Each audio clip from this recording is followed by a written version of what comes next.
বন্ধুগণ, আজকে আপনাদের সাথে একটা কোরআনের অত্যন্ত একটা গুরুত্বপূর্ণ একটা আয়াত নিয়ে আলোচনা করব।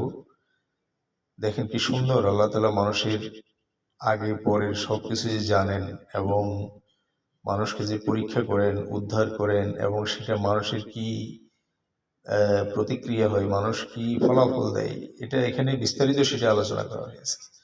দেখেন আয়াতটা হচ্ছে ওয়াইজা মাসাল ইনসানাদ দুররু দানা লিজামবিহি আও কাইদান আও কাইমান ফালাম্মা কাশাফনা আনহু দুররাহু মাররা কাল্লামা ইয়াদউনা ইলা দুররিম মাসসাহু কাযালিকা যুয়্যিনা লিল মুসরিফিনা মা কানু ইয়ামালুন।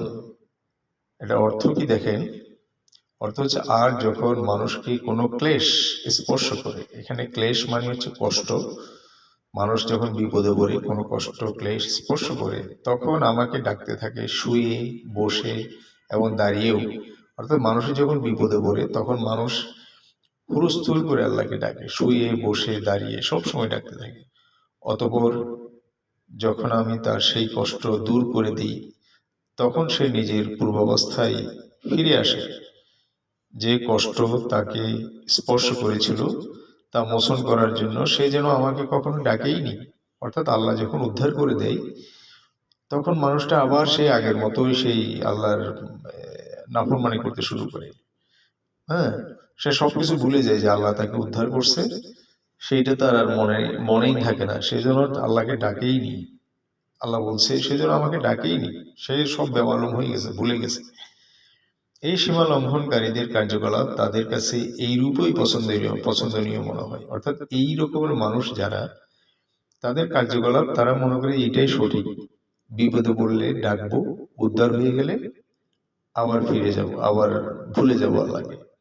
আল্লাহ সেই কথাটা এখানে মানুষকে বলে দিছে। এই ধরনের মানুষ,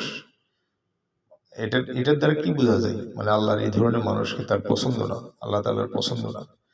বিপদে পড়লে যেমন ডাকছেন, বিপদ থেকে উদ্ধার হলে আল্লাহর কাছে আরো শুকরিয়া আদায় করতে হবে, আরো নমনীয় হতে হবে। এবং যখন আমি ভালো থাকবো, বিপদে থাকবো না সবকিছু, তখন আরো বেশি, যেহেতু আমার এখন চিন্তা নাই, ক্লেশ নাই, তখন আর বেশি বেশি করে আল্লাহকে স্মরণ করলে তখন আল্লাহ খুশি হবেন।